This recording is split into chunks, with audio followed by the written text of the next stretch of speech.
नमस्कार दोस्तों, आज हम कवर करेंगे सेमेस्टर फर्स्ट पॉलिटिकल साइंस का topic nature and scope of political science. और अगर आपको बाकी किसी सब्जेक्ट सेमेस्टर फर्स्ट की वीडियोस अगर देखनी है तो डिस्क्रिप्शन में आप लिंक चेक कर सकते हो और मेरा टेलीग्राम चैनल भी ज्वाइन कर सकते हो जहाँ पे आप अपने क्वेश्चंस वगैरह कुछ भी क्वेरीज हैं जो आपको वो पूछ। तो स्टार्ट करते हैं हम अपना वीडियो। सबसे पहले देखते हैं हम नेचर ऑफ पॉलिटिकल साइंस। ठीक है। Political science at its core is the study of politics, governmental systems and political behavior। अगर पॉलिटिकल साइंस की अगर हम कोर स्टडी देखें तो किस चीज़ की स्टडी की जाती है? पॉलिटिक्स की, गवर्नमेंटल सिस्टम्स की और पॉलिटिकल बिहेवियर की। तो ये सब हम जो आगे पॉलिटिक्स, गवर्नमेंटल सिस्टम या पॉलिटिकल बिहेवियर की है वो आगे हम नेचर में पढ़ेंगे। ठीक है। Its nature includes understanding how power and resources are distributed, the working of the governments and the interaction between governments and people. ठीक। जो नेचर है पॉलिटिकल साइंस का वो क्या है कि इसमें हम स्टडी करते हैं कैसे पावर और रिसोर्सेज डिस्ट्रीब्यूटेड है। ठीक है। किसी भी कंट्री में जैसे सेंटर और स्टेट में कैसे डिस्ट्रीब्यूटेड है, लोकल लेवल ऑफ गवर्नमेंट का क्या रोल है, वो सब हम किस में पॉलिटिकल साइंस में देखते हैं। The working of governments, governmental system कैसा उस कंट्री का, and the interaction between governments and the people, और लोगों और गवर्नमेंट के बीच कैसा इंटरेक्शन है, कैसा रिलेशनशिप है, किस टाइप की गवर्नमेंट है, ये उस पर डिपेंड करेगा कि कैसा रिलेशनशिप है जो लोग हैं और जो गवर्नमेंट है उस कंट्री की। तो की एस्पेक्ट्स देखते हैं अब हम। फर्स्ट वन क्या? Study of power and authority. Political science examines how power is acquired, exercised and justified. Political science जो है एग्जामाइन करती है कि कैसे जो पावर एक्वायर की जाती है। ठीक है। मतलब कैसे जो गवर्नमेंट है पावर में आती है किसी भी कंट्री की। ठीक है। कैसे वो पावर एक्सरसाइज की जाती है यानी एग्जीक्यूट की जाती है, and how it is justified, और किस हद तक वो पावर जस्टिफाइड है यानी क्या क्या लिमिट्स है, किस लिमिट तक वो अपनी पावर जो है एक्सरसाइज कर सकती है वो कोई भी अथॉरिटी हो। It studies the influence of authority in various forms from governments to individual leaders. उसके बाद पॉलिटिकल साइंस में हम स्टडी करते हैं कि एक अथॉरिटी का दूसरी अथॉरिटी या गवर्नमेंट पे या इंडिविजुअल्स पर क्या इन्फ्लुएंस होता है, वो भी हम पॉलिटिकल साइंस के जरिए समझते हैं। सेकंड वन है एनालिसिस ऑफ पॉलिटिकल सिस्टम्स। ठीक है। पॉलिटिकल सिस्टम्स को एनालाइज करते हैं हम पॉलिटिकल साइंस के जरिए। This includes studying different forms of government, example democracy, authoritarianism, monarchy, and how these systems structure power and authority in societies. उसके बाद हम पॉलिटिकल साइंस के ज़रिए डिफरेंट फॉर्म्स ऑफ गवर्नमेंट की स्टडी करते हैं। जैसे डेमोक्रेसी है कुछ देश में अथॉरिटेरियनिज्म है, कुछ देशों में मोनार्की है। और हम स्टडी करते हैं कि कैसे ये different forms of government structure करते हैं पावर को, यानी कैसे पावर डिस्ट्रीब्यूटेड है in different forms of government में, क्या रोल है इसमें इंडिविजुअल्स का, सिटीजन्स का, किस हद तक फ्रीडम दिया गया सिटीजन्स को। ठीक है। पावर्स कैसे डिस्ट्रीब्यूटेड है, यूनिटरी फॉर्म ऑफ गवर्नमेंट है या फेडरल फॉर्म ऑफ गवर्नमेंट है। तो ये सब हम स्टडी करते हैं पॉलिटिकल साइंस के जरिए। नंबर 3 है relationship between the state and individuals. उसके बाद स्टेट और इंडिविजुअल्स के बीच की जो इंटरेक्शन है वो भी हम एनालाइज करते हैं पॉलिटिकल साइंस के जरिए। Political science looks at how governments interact with their citizens affecting rights, duties and freedoms. It also consider the responsibilities of citizens with in a state. उसके बाद पॉलिटिकल साइंस में हम देखते हैं कि कैसे जो सिटीजन्स हैं और गवर्नमेंट इंटरेक्ट करती है आपस में। ठीक है। कैसे गवर्नमेंट जो इफेक्ट करती है राइट्स ऑफ सिटीजन्स, उनकी ड्यूटीज़ या फ्रीडम को। ठीक है। जैसे ये डिपेंड करता है कि कौन सा गवर्नमेंटल सिस्टम है उस कंट्री का। ठीक है। डेमोक्रेसी है तो वहाँ पे जो है लोगों को जो राइट्स दिए जाएंगे, उन्हें फ्रीडम ऑफ स्पीच होगा, फ्रीडम ऑफ एक्सप्रेशन होगा। ठीक है। और हर एक कंट्री में कुछ ना कुछ ड्यूटीज़ होती है सिटीजन्स की जो उन्हें मतलब अपने देश के प्रति दिखानी चाहिए। ठीक है। जो अपने देश की डेवलपमेंट के लिए करनी चाहिए। फोर्थ पॉइंट देखते हैं public policy and governance. This includes analysing how policies are made, the role of institutions in policy making and how those policies impact the public. उसके बाद जो अगर नेचर देखें हम, फोर्थ पॉइंट देखें तो वो क्या है? पब्लिक पॉलिसी और गवर्नेंस किसी भी कंट्री का कैसे चलता है। ठीक है। इसमें हम एनालाइज करते हैं कि कैसे पॉलिसीज़ बनाई जाती हैं, क्या रोल होता है डिफरेंट इंस्टीट्यूशंस का पॉलिसी मेकिंग में, और कैसे ये पॉलिसीज़ इम्पैक्ट करती हैं पब्लिक लाइफ को, ठीक है, सिटीजन की लाइफ को कैसे ये इम्पैक्ट करती हैं। फिफ्थ पॉइंट क्या है, इंटरडिसिप्लिनरी नेचर। पॉलिटिकल साइंस का जो नेचर है वो क्या है, इंटरडिसिप्लिनरी, यानी जो पॉलिटिकल साइंस है वो सिर्फ पॉलिटिकल एस्पेक्ट्स या थ्योरीज या कंसेप्ट्स तक ही सीमित नहीं है, बल्कि पॉलिटिकल साइंस अदर सब्जेक्ट्स और अदर फील्ड्स को भी जो इंक्लूड करती है ताकि हम एक बेटर रिजल्ट तक पहुंच सकें। For example, understanding history is key to understanding political events and systems. तो पॉलिटिकल सिस्टम और इवेंट्स को प्रेजेंट टाइम में अगर हमने अच्छे से समझना है, ठीक है, अच्छे से चलाना है, तो हमें हिस्ट्री का समझना बहुत ज़्यादा ज़रूरी हो जाता है, ठीक है। अगर हिस्ट्री में कोई जो गलतियाँ हुई हैं, ठीक है, तो वो हम दोबारा से प्रेजेंट में नहीं दोहराएंगे, तो हम हिस्ट्री से सीख लेते हैं, ठीक है। कुछ अगर अच्छा हुआ, कुछ अच्छी पॉलिसीज़ होंगी हिस्ट्री में, अगर पास्ट में किसी राजा की, ठीक है, किसी देश की, तो उससे जो है प्रेजेंट के टाइम में जो है प्रेरणा मिलती है। तो हिस्ट्री का समझना बहुत ज़्यादा ज़रूरी है, तो इसलिए जो हिस्ट्री का इंक्लूड होता है पॉलिटिकल साइंस में भी। And economics plays a role in understanding policy impacts. तो अगर अपने अच्छी पॉलिसी बनानी है तो इकोनॉमिक्स का भी समझना बहुत ज़्यादा ज़रूरी है। इसी तरह अगर सोशोलॉजी का देखें हम, तो सोशोलॉजी यानी सोसाइटी के बारे स्टडी करते हैं, तो हमें ह्यूमन बिहेवियर्स को समझना बहुत ज़रूरी है। सोसाइटी में क्या चल रहा है, ठीक है, क्या लोगों को लोग चाहते हैं, तो वो जब हम समझेंगे तो एक अच्छा बेटर पॉलिसीज और जो लॉज है हम बना पाएंगे। सिक्स्थ पॉइंट है science and art aspects. While political science relies on theories and data, it also involves interpreting human behavior. जबकि पॉलिटिकल साइंस जो है वो किस पे, थ्योरीज और डाटा पे रिलाई करती है, ज़्यादातर डिपेंडेंट होती है, लेकिन ह्यूमन बिहेवियर को भी इन्वॉल्व करती है, ठीक है। पॉलिटिकल साइंस जितना ज़रूरी थ्योरीज और डाटा है पॉलिटिकल साइंस को समझने के लिए, ठीक है, उतना ही ज़रूरी है ह्यूमन बिहेवियर को स्टडी करना, यानी which makes it partially scientific and partially interpretive. तो ये जो है पॉलिटिकल साइंस को एक यूनिक ब्लेंड बनाता है, किसका, साइंस और आर्ट का। अब देखते हैं हम scope of political science. Scope यानी सब्जेक्ट मैटर।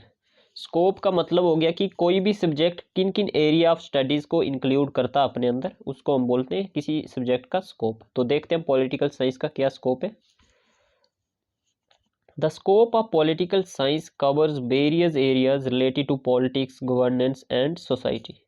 तो जो पॉलिटिकल साइंस है वो कौन कौन से एरिया ऑफ स्टडी कवर करती है, पॉलिटिक्स के रिलेटेड, गवर्नेंस के रिलेटेड और सोसाइटी के related. Its scopes can be broadly categorised into following. तो देखते हैं हम scope of political science.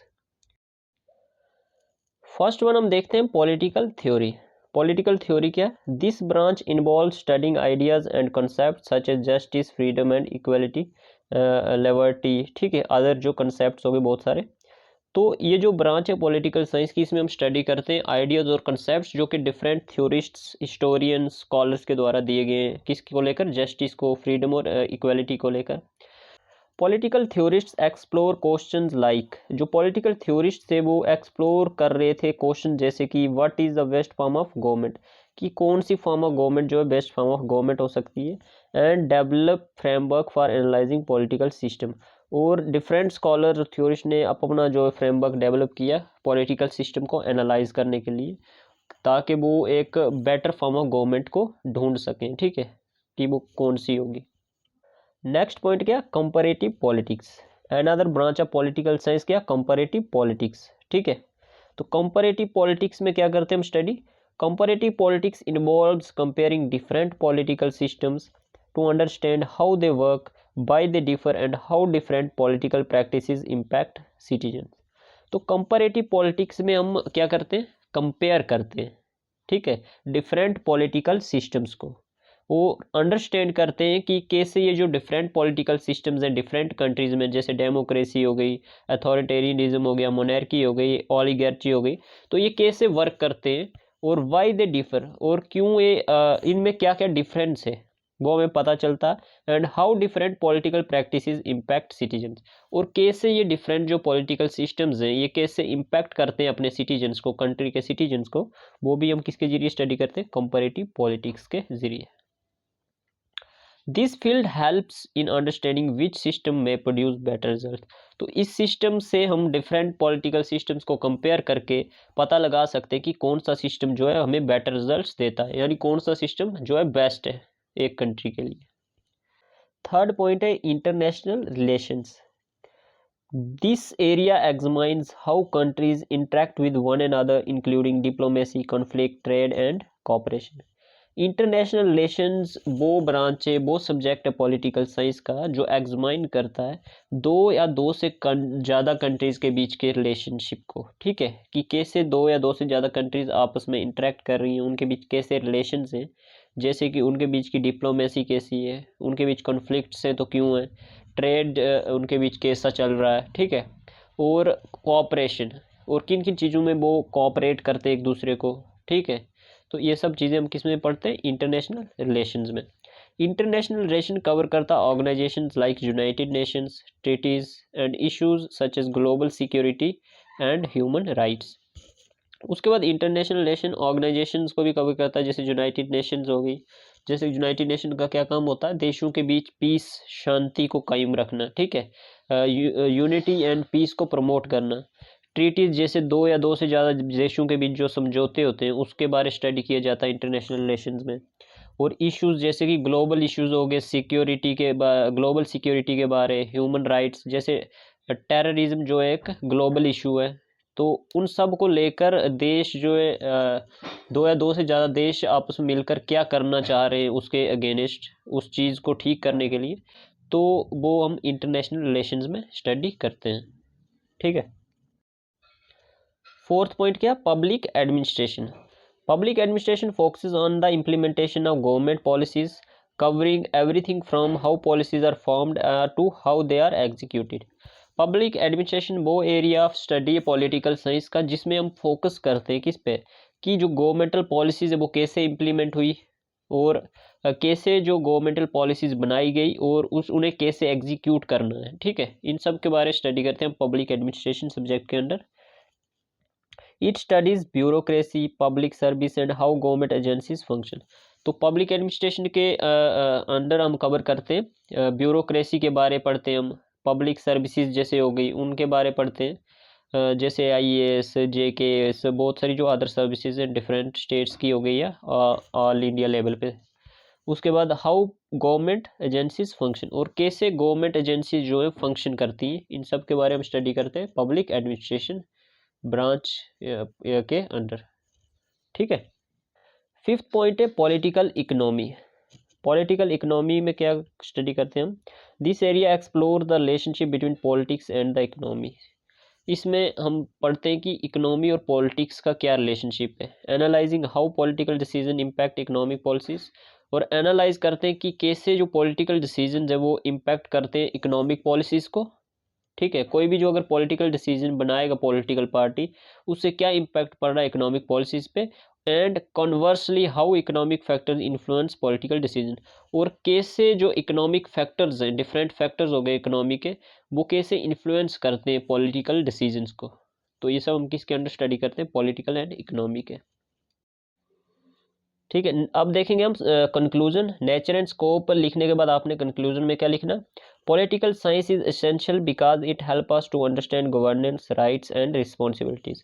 Political science इसलिए एसेंशियल है क्योंकि ये हेल्प करती है हमें गवर्नेंस, राइट्स और रिस्पॉन्सिबिलिटीज़ के बारे में समझने में, जो कि हर एक सिटीजन के लिए बहुत ज़रूरी है समझना। It provides tools to evaluate leader, policies and institution and promote active informed citizen.